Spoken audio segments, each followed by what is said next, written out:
খুলে খুলে সদা কাফন পরিবে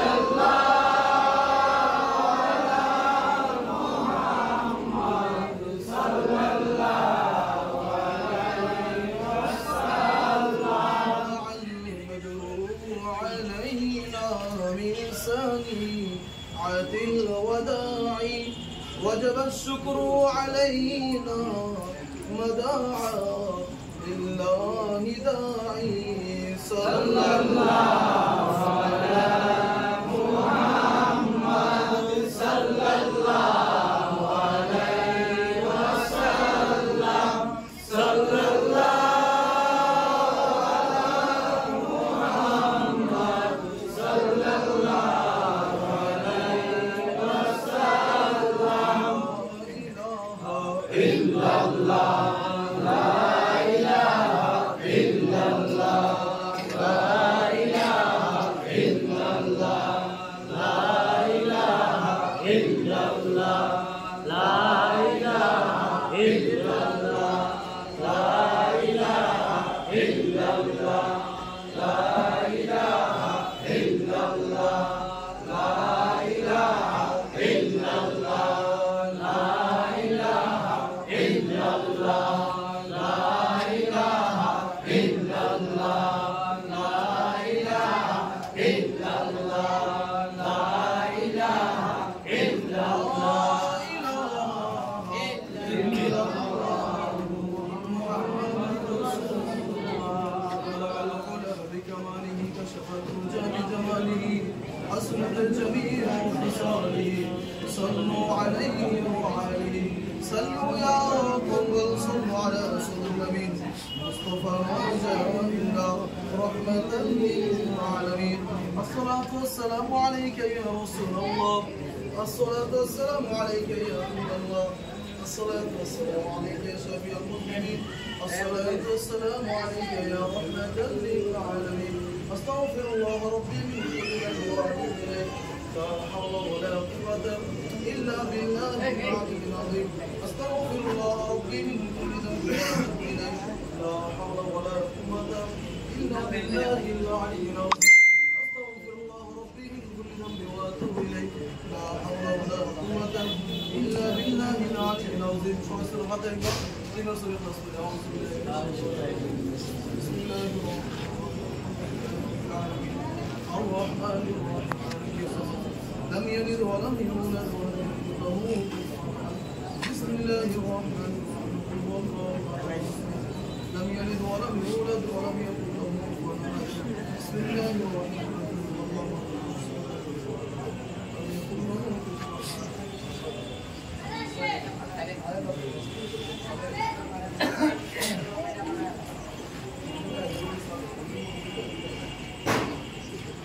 আজকে আমরা এখানে যে দোয়া অনুষ্ঠানে উপস্থিত হয়েছি আজকে এমন একটা দিন পবিত্র যেটাকে আশুরা বলা হয় মুহররমের 10 তারিখ এটা আমরা শুধু অনেকে দোয়া খায়ার করাই বা মিলাদের অনুষ্ঠানের মাধ্যমে এটা আমরা জানি যে মুহররমের 10 তারিখ কিন্তু এটা যে কত মহত্বপূর্ণ একটা দিন আমরা শুধু অনেক এতটুকু জানি যে ইমাম হুসাইন কারবালার ময়দানে এই দিনে শহীদ হয়েছে শুধু এতটুকু জানি কিন্তু হাদিস শরীফের মধ্যে আছে কিতাবের মধ্যে আছে যে যদি শুরু থেকে বলতে চাই আদম আলাইহিস সালাম আল্লাহ পাক যেদিন আদম আলাইহিস সালামকে জান্নাত থেকে বের করে দুনিয়ার মধ্যে পাঠাইছে ওই দিনটাও ছিল মুহররমের 10 তারিখ সুবহানাল্লাহ যেদিন আল্লাহ পাক দুনিয়াটা সৃষ্টি করছে আরো অনেক গ্রহ আছে দুনিয়া যেদিন সৃষ্টি করছে ওই দিনটাও ছিল মুহররমের 10 তারিখ সুবহানাল্লাহ এই দুনিয়ার মধ্যে আদম এবং হাওয়া আলাইহিস সালাম যখন দুইজনকে এই দুনিয়ার মধ্যে পাঠাইছে দুইজন দুই প্রান্তে ছিল একজন ছিল জেদ্দায় জেদ্দায় তো একত্রিত হয়েছে। আরেকজন ছিল সন্দীপ, যেটা অনেক মনীষীরা বলে শ্রীলঙ্কার মধ্যে অবস্থিত। জেদ্দায় যখন একত্রিত করছে, ওই একত্রিত হওয়ার দিনটাও ছিল মুহররমের 10 তারিখ। যেদিন আল্লাহ পাক এই দুনিয়ার মধ্যে সর্বপ্রথম বৃষ্টি বর্ষণ করছে, এই দিনটা ছিল মুহররমের 10 তারিখ। এরপর তুর পাহাড় থেকে আমাদের নবী পয়গম্বর মুসা আলাইহিস সালাম যেদিন তুর পাহাড় থেকে 40 দিন থাকার পর আল্লাহ নূরের তাজাল্লি দেওয়ার পর বেহুশ অবস্থায় ছিল, 40 দিন পর যখন হুঁশ ফিরল, যেদিন হুঁশ ফিরা এসে তুর পাহাড় থেকে জমিনে নেমে আসলো, ওই দিনটাও ছিল মুহররমের 10 তারিখ। যেদিন আল্লাহ পাক ঈসা আলাইহিস সালামকে দুনিয়া থেকে তুলে নিছে, সেই দিনটা ছিল মুহররমের 10 তারিখ। এবং কি যেদিন ঈসা আলাইহিস সালামকে ইমাম মাহদী আগমনের পর ফিলিস্তিনের বাইতুল মাকদাস, যে মসজিদে এখন গ্যাঞ্জাম হইতেছে আপনার ইসরায়েলের সাথে, ওই মসজিদের ছাদের উপর 2 ফেরেশতার কাছে ভর করে যেদিন ওই মসজিদের ছাদের উপর ঈসা আলাইহিস সালাম দুনিয়ার জমিনে অবতরণ করবেন আমাদের আখির নবীর উম্মত হিসাবে, ওই দিনটা হবে মুহররমের 10 তারিখ। শুধু একটা নয়, এর মধ্যে অন্যতম একটা হলো ইমাম হুসাইন কারবালার ময়দানে শহীদ হয়েছে। তো আমরা সবাই একটা দিয়ে লাফালাফি করি। আসলে এই দিনটা অনেক বর্তমান দিন, ইবাদত বন্দেগী করা উচিত, অনেকে আমরা রোজা রাখছি। তো আল্লাহ পাক এই বরকতময় দিনে আমাদেরকে এখানে উপস্থিত হতে, একত্রিত হয়ে আমরা দোয়ার অনুষ্ঠানে একত্রিত হতে পেরেছি, এই জন্য সবাই শুকরিয়া আদান বলি আলহামদুলিল্লাহ। উপস্থিতি আপনারা জানেন আমাদের মারুফ হাসান মাসুম ভাই আমাদের অত্র এলাকার কৃতি সন্তান, তিনি বিগততে আপনার আমার পাশে, গরিব দুঃখী মানুষের পাশে অনেক সময় বিভিন্নভাবে সহযোগিতা করেছেন।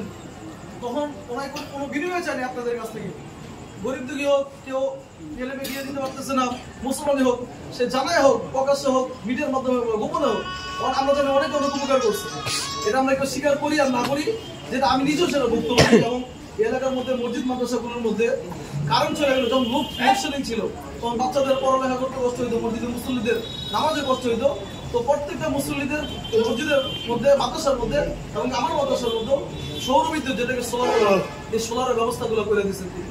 সেটা এই মিরহাজিবাগে আমার জানার মতে এই অঞ্চলের মধ্যে মাসুম এমপির মাধ্যমে সর্বপ্রথম তিনি এই কথাটা চালু করেছেন। তারপর অনেক নেতারা আবার দিচ্ছে। তো এটা বলার উদ্দেশ্য হলো, আমরা মাসুম ভাই কিন্তু বিনিময়ে আপনাদের কাছ থেকে কোনো কিছু চাইনি। তো সামনে একটি কথা না বলে, আমাদের ঢাকা দক্ষিণ সিটি কর্পোরেশন নির্বাচন। তো নির্বাচনের মধ্যে অনেক প্রার্থী, কথা সংক্ষিপ্ত, যেহেতু গরম আমি দীর্ঘায়িত করবো না, সংক্ষেপে শেষ করবো, যে অনেক প্রার্থী আছে। আমাদের ধরো আল্লাহ পাক এই দুনিয়ার মধ্যে কাকে কখন কোন জায়গায় কোন স্থানে মনোনীত করবেন সেটা আল্লাহ পাক কালামের মধ্যে উল্লেখ করছেন, সেটা আল্লাহই ভালো জানেন। আমরা দুনিয়ার মানুষ ভোট দেই বা না দিই। কুলিল্লাহুম্মা মালিকাল মুলক তুতিল মুলকা মান তাশা ওয়া তানজিলুল মুলকা মিম্মান তাশা ওয়া তুইজ্জু মান তাশা ওয়া তুযিল্লু মান তাশা বিয়াদিকাল খায়র। আল্লাহ কোরআন বলছে, আমি যাকে চাই রাজত্ব দেই, যার কাছ থেকে চাই রাজত্ব আমি ছিনাই নেই, যাকে চাই আমি সম্মানিত করি, যাকে আমি চাই ইচ্ছা করি তাকে অপমানিত করি। তো কেউ আমাদের প্রতিনিধি হবে সেটা আমরা জানি, সেটা কে জানে? একমাত্র আল্লাহ পাক। দুনিয়ার সব মানুষ যদি একটা প্রার্থীকে ভোট দেয়, আল্লাহ যদি না চায় সেই প্রার্থী কোনোদিন জয়ী হতে পারে। আর দুনিয়ার সব মানুষ যদি না চায়, আল্লাহ যদি প্রার্থীকে চায়, তারপরে মনে করতে হবে সেটা আল্লাহর পক্ষ দিয়ে দিচ্ছে।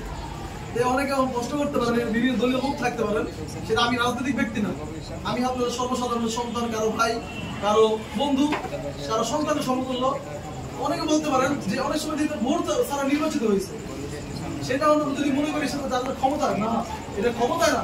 সে আপনি একটা জিনিস মনে রাখবেন, এক বেচারা ব্যবসা বাণিজ্য কইরা এবং কি বা রিক্সা চালায় হোক, সে পারিশ্রমিক সারাদিন মজুরি খাটা হোক, দিন শেষে 1000 টাকা ইনকাম করে।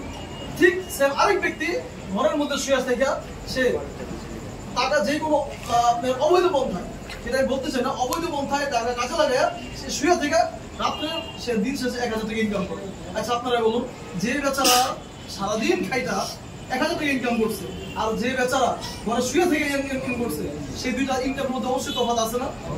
আচ্ছা, যে বেচারা শুয়ে ছিল সেই বেচারা যদি চাইতো যে আমি মাথায় কাম পাতায় ফেলাই আমি ইনকাম করবো, তাহলে সেই বেচারাও কিন্তু 1000 না 2000 টাকা ইনকাম করতে পারতো।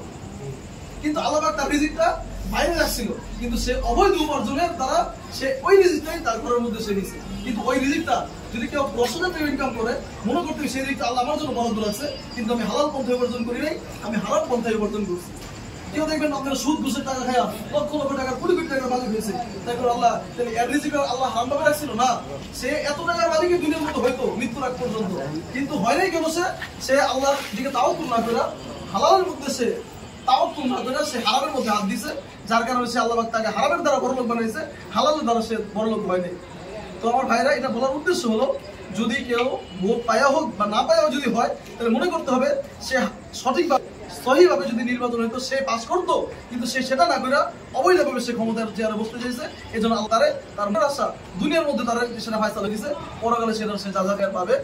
তো এটা বলার উদ্দেশ্য হলো, আমরা যদি মাসুম ভাইয়ের কাছ থেকে কোনো উপকার পেয়ে থাকি, তো আমাদের মাসুম ভাই উনি একটি নিয়ত করেছেন, ওনার একটি শখ যে আমি তো মানুষের সেবা করি, যদি আমরা যদি ক্ষমতার আসন পাই তাহলে মানুষ মাদ্রাসা মসজিদে কাজ করতে কিছু হবে। এই নিয়ত করেছেন আগামী ঢাকা দক্ষিণ সিটি কর্পোরেশন নির্বাচনে 51 ওয়ার্ড থেকে জনগণের মনোনীত প্রার্থী হিসাবে মারুফ হাসান মাসুম ভাই এই ওয়ার্ড থেকে কাউন্সিলর নির্বাচন করতে চায়। তো আমরা 1 নম্বর হলো ভোট দিবেন, এই কথা বলার উদ্দেশ্য না। আপনার ভোট নাও দেন, আল্লাহ যদি চান তাকে পাস করেন। আর আপনারা ভোট দিলেন, আল্লাহ যদি না চান সে জীবনও পাস করতে পারবেন। তো 1 নম্বর হলো সেটা দোয়া। আর দোয়াও মুখল ইবাদত, দোয়া ইবাদতের মগজ। তো আপনারা আজকে যারা আসছেন, এটা এর দ্বারা প্রমাণ হয় মারুফ হাসান মাসুম ভাইকে আপনারা মহব্বত করেন, ভালোবাসেন। আমি কোনো দলীয় না, আমি আসছি কেন আমার ভাই বড় ভাই মহব্বতের কারণে আসছি, ঠিক আপনারা তেমন মহব্বতের কারণে আজকে এখানে আসছেন। তো আমার পক্ষ থেকে সর্বপ্রথম আমাদের কাছে হাত জোর করে আবদার থাকবো মারুফ হাসান মাসুম ভাইয়ের পক্ষ থেকে যে আপনারা তার জন্য 1 নম্বর যেটা হলো, যদি নামাজ পড়েন রোজা রাখেন যেটাই করেন, 1 নম্বর তার জন্য দোয়া করবেন আল্লাহ যে আগে আপনি আপনার মনোনীত প্রার্থী হিসেবে চান, গরিব দুঃখীর খাদিম হিসেবে চান, আল্লাহ আপনি তাকে নির্বাচিত করে জনগণের সেবা করার সুযোগ করে দেন। এটা আমাদের ইনশাআল্লাহ, ঠিক আছে? আমার কথা আমি কিন্তু পড়ার নিচে বাইরের কথা বলতেছি না। আমি বলবো না যে মারুফ হাসান মাসুম ভাইকে আপনারা বলতেন। 1 নম্বর তার জন্য দোয়া করবেন যদি তার কাছ থেকে বিন্দু পরিমাণ কেউ উপকার পেয়ে থাকে। 2 নম্বর হলো ভোট, এটা হলো একটা হক। আমরা অনেকে আমাদের ইমান কিন্তু মুখে যদি বলি আমরা আল্লাহকে মানি না, এভাবে ইমান যায় মৌখিক ভাবে, তবে কাগজে কোনো ইমান যায়। অনেক সময় আপনার চোখের ইশারাতে ইমান চলে যায়, অনেক সময় আপনার হাতের ভঙ্গিতে হাতের সিলের কারণে আপনার ইমান চলে যাবে, এটা আপনারা কল্পনা করতে পারবেন না। ভাই আমি শেষ করে দিচ্ছি, যেটা বলার উদ্দেশ্য হলো যে আপনি মারুফ হাসান মাসুমের সামনে বললেন ভাই ইলেকশনের সময় আপনাকে আমরা ভোট দিব, কিন্তু তারপর দেখা যায় আপনি সেটা করলেন না, কিন্তু সেটা তার সাথে মুনাফিকি করলেন না, আল্লাহর সাথে করলেন। আর যদি না দিতে ইচ্ছা হয় বলবেন যে ভাই ঠিক আছে, চিন্তা বিবেচনার বিষয়, আপনার পছন্দের প্রার্থী থাকতে পারে, আপনি তাকেও দিতে পারেন, ঠিক আছে? তো এটা বলার উদ্দেশ্য না, বা প্রকাশ্যে বলতে পারতেছে না, মনে আছে সেটা আপনি মনে রাখেন, কিন্তু আমরা প্রকাশ্যে কোনো প্রার্থীকে যেন আমরা না বলি হ্যাঁ ভাই আপনারা আমরা ভোট দিব, এটা যদি আমরা কখনো কোনো প্রার্থীকে না বলি। আপনি দিলেন না, তখন কি করলেন? ওই প্রার্থীর গুনাহ হইলো না, আপনি মুনাফিকি করলেন, আপনার গুনার মধ্যে আমল নামার মধ্যে গুনাহ লাগলো, আপনি হারাম কাজ করলেন। এই জিনিসটা যেন আমাদের কাছ থেকে না হয়। তো আমরা এটাই দেখবো কার দ্বারা গরিব এবং দুঃখী মানুষের মসজিদ মাদ্রাসার সেবা হচ্ছে, উন্নয়নমূলক কাজ হচ্ছে, এমন প্রার্থীকে যেন আমরা এলাকার মধ্যে মনোনয়ন করতে পারি। এই জন্য আপনারা যদি বিন্দু পরিমাণ মারুফ হাসান মাসুমের কাছ থেকে উপকার পেয়ে থাকেন, তাহলে আমার পক্ষে আরেকটা আপনার 1 নম্বর হলো দোয়া করা। দোয়ার উপরে দুনিয়ার মধ্যে কোনো ওষুধ নাই বা দুনিয়ার মধ্যে কোনো মেডিসিন নাই, এটা পাওয়ারফুল একটা ইবাদত দোয়া। 2 নম্বর হলো আপনারা যারা এই এলাকার ভোটার আছেন, যদি মারুফ হাসান মাসুমের প্রতি আপনাদের সনয় বিনয় হয়, আপনাদের মায়া মমতা হয়, বা তার দ্বারা আপনাদের ফায়দা হয়েছে এমন যদি হয়ে থাকে, তাহলে ভোটটা আপনি বলতে হবে না আপনার সে আল্লাহ প্রদত্ত, এই ভোটটা সে আপনার হক। আপনার যদি একদিনের উপকার করে থাকে তাহলে সেটা হকদার সে, আপনি ভোটটা তাকেই দিতে হবে। যদি সে দাঁড়ায় আপনি খাস দিয়ে দিবেন যে আল্লাহ আমার সে উপকার করছে, আমি তাকে একটু ভোট দিলাম যে সে ভবিষ্যতে আরো উপকার করতে পারে। তো এটা 2 নম্বর আবদার, এই 2টা আবদার। 3 নম্বর আমরা যেটা বললাম যে আমাদের দ্বারা যেন মুনাফিকি না হয়, আমরা অন্য এলাকার হতে পারি, এই এলাকার হতে পারি, আমাদের যারা যেন কোনো মুখ দ্বারা নিজের ইমান যেন আমরা নিজের কারণে টাকার কাছে আমরা মুখের জবান দিয়ে যেন আমার ইমানটা নষ্ট না হয়, এদিকে আমরা সবাই খেয়াল রাখবো। সুতরাং এই নির্বাচনের জন্য না, মৃত্যুর আগ পর্যন্ত যে করে নির্বাচন পাইবেন এই জিনিসটা হবে। আর আপনারা যদি জেনে রাখবেন, এমন প্রার্থীকে আমরা ভোট দিলাম যে প্রার্থী আমার একটা ভোটের কারণে সে যদি কোনো জায়গা থেকে 1 কোটি টাকা জালিয়াতি করে, কিয়ামতের ময়দানে সে 1 কোটি টাকার জালিয়াতির ভার যারা তাকে ভোট দিয়ে তাকে নির্বাচিত করছে তাদের সবার আল্লাহর কাঠ করার মধ্যে দাঁড়ায় দিবে।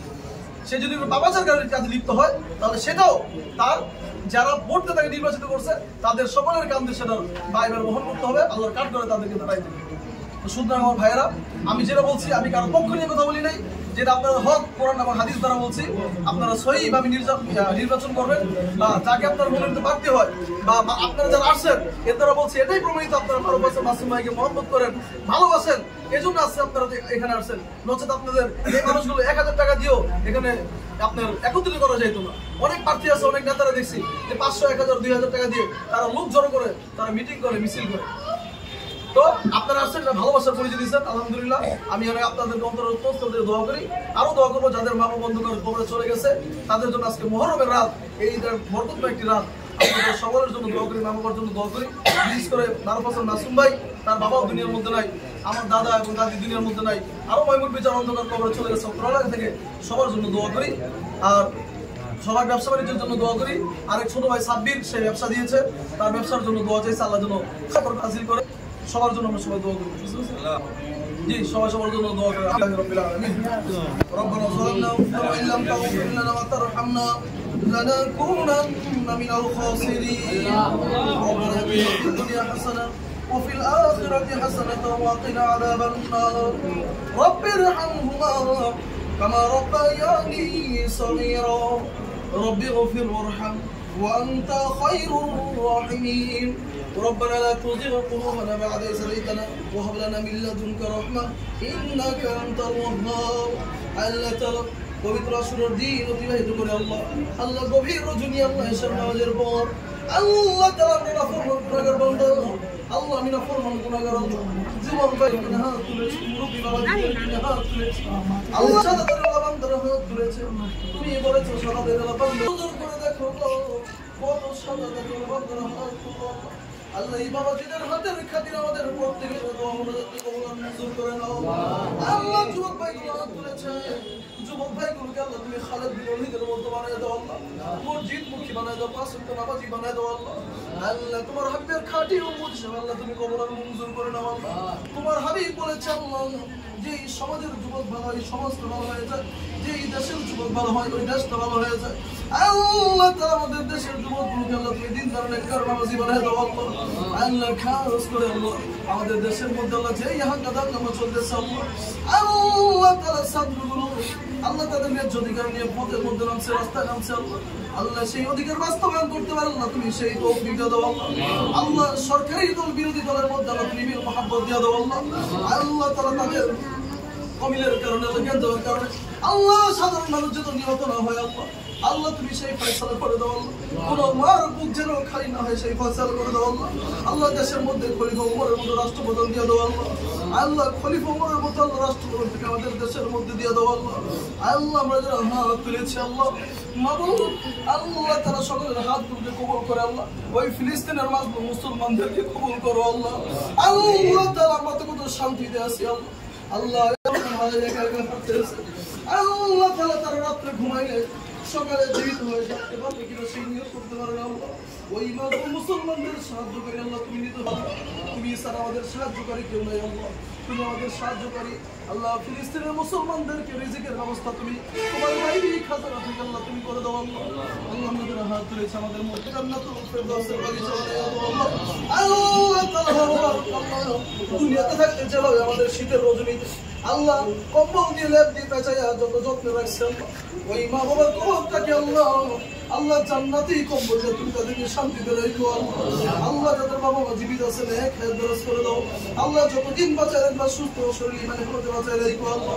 আল্লাহ তাআলা খাস করে সমাজের মধ্যে থেকে আল্লাহ আমাদের মারুফ হোসেন মাসুমের বাবা সহ যত মুরব্বি অন্ধকার কবরে এতিমের মতো শুয়ে আছে আল্লাহ, প্রত্যেকের কবরটাকে জান্নাতুল ফেরদাউসের বাগিচা বানায় দাও আল্লাহ। আল্লাহ তাআলা আমরা কবরের যাত্রী আল্লাহ জানি না গো কোন দিন জানি আজরাইল সামনে এসে দাঁড়ায় আছে আল্লাহ। আমরা তো দুনিয়ার লোভ লালসায় করে টাকা পয়সা বাড়ি গাড়ি স্ত্রী সন্তানের মায়ের করে তোমাকে ভুলে গেছি, কবরের কথা ভুলে গেছি। আল্লাহ তাআলা দুনিয়ার মহব্বত দূর করে অন্ধকার কবরের ভয় পরকালের ভয় আমাদের ঘরের মধ্যে দিয়ে দাও আল্লাহ। তোমার মহব্বত আমাদের দিলের মধ্যে দিয়ে দাও আল্লাহ। আল্লাহ তাআলার সামনে নির্বাচন আল্লাহ আল্লাহ মারুফ হোসেন মাসুম ইয়ে করেছে আল্লাহ, এলাকার জনগণের মনোনীত প্রার্থী হিসাবে নির্বাচন করবে আল্লাহ। আল্লাহ তার দ্বারা মসজিদ মাদ্রাসা যদি খ্যাতমত হয়ে থাকে আল্লাহ, জনগণের খ্যাতমত হয়ে থাকে আল্লাহ, আল্লাহ তাআলা তুমি তাকে নির্বাচনে নির্বাচিত হয়ে আল্লাহ জনগণ এবং মসজিদ মাদ্রাসার খ্যাতমত করার তৌফিক দান করে দিও আল্লাহ। আল্লাহ যদি মনে আল্লাহ সহি নিয়ত করে আল্লাহ নির্বাচন করতে চায় আল্লাহ, আল্লাহ তার মনের নিয়তকে পূরণ করে আল্লাহ, নিয়ত পুরা করে আল্লাহ তুমি নির্বাচনে জয়যুক্ত করে গরিব দুঃখী আল্লাহ মসজিদ মাদ্রাসার সেবা করার তৌফিক দান করে দাও আল্লাহ। আল্লাহ তাআলা তুমি তো ভালো জানো কাকে তুমি মনোনীত করবে আল্লাহ। আল্লাহ তাআলা এমন একজন প্রার্থী দিও আল্লাহ তাআলা যার সমাজের দেশের দোষের ইসলামের খেদমত হয় আল্লাহ, এমন প্রার্থী আমরা চাই আল্লাহ যার দ্বারা সমাজের দেশের মানুষ আল্লাহ শান্তিতে ঘুমাইতে পারে। আল্লাহ তাআলা আল্লাহ যারা দুর্নীতি করে আল্লাহ আল্লাহ ওরকম আল্লাহ নেতা আমরা চাই না আল্লাহ তাআলা, যাদের দ্বারা সমাজের ইসলামের খেদমত হয় ওই রকম প্রার্থী আল্লাহ তুমি আমাদের সমাজের মধ্যে দিয়ে দিও আল্লাহ। আল্লাহ তাআলা আমরা যারা হাত তুললাম যারা অসুস্থ সুস্থতা দান করে দাও আল্লাহ। অনেকের মা বাবা অসুস্থ, অনেকের পরিবার অসুস্থ আল্লাহ। আল্লাহ এমন রোগ দিও না যে রোগের কারণে হাসপাতালে বিছানায় কাতর হইতে হয় আল্লাহ। এমন রোগ দিও না যে রোগের সেবা করতে করতে পরিবারের লোকেরা তিক্ত হয়ে যায়। এমন রোগ দিও না রে মাওলা যে রোগের কারণে হাসপাতালে বিছানায় কাতর হইতে হয় আল্লাহ। জটিল কঠিন রোগ থেকে আল্লাহ তুমি আমাদের সকলকে হেফাজত করো আল্লাহ। আল্লাহ তাআলা সোহাগ ব্যাপারী ভাই আল্লাহ আল্লাহ তাআলা ব্যবসায়ীদের মধ্যে আল্লাহ তুমি খায়ের বরকত দিয়ে দাও আল্লাহ। সমস্ত প্রকার খারাপি থেকে আল্লাহ তুমি হেফাজত করো আল্লাহ। আল্লাহ সাব্বির ব্যবসা দিয়েছে দোয়া চাইছে আল্লাহ। আল্লাহ সুন্নত তরিকায় ব্যবসা করে সাফল্যের সাথে কামিয়াবি অর্জন করতে পারে তৌফিক দিয়ে দিও আল্লাহ। আল্লাহ হালাল রিজিক অর্জন করতে পারে তৌফিক দিয়ে দিও আল্লাহ। শেষ ফরিয়াদ কানে শুনি সোনার মক্কা মদিনা আল্লাহ। আল্লাহ মৃত্যুর আগে সকলকে সোনার মক্কা মদিনা জিয়ারত নসিব করে দিও আল্লাহ। আমি নাফরমান গুনাহগারকে তো একবার নিয়ত করেছি আমার জহর আল্লাহ মনটা সুইটা গেছে সোনার মক্কা মদিনা যাওয়ার জন্য আল্লাহ। নিয়ত থাকলে কি হবে আল্লাহ, পকেটে নাই টাকা নাই পয়সা একটি কথা বিশ্বাস করি তুমি যদি মক্কা মদিনা নাও কারো কোনো টাকা লাগে না কারো কোনো পয়সা লাগে না আল্লাহ। মৃত্যুর আগে সঙ্গে সোনার মক্কা মদিনা জিয়ারত নসিব করে দিও আল্লাহ।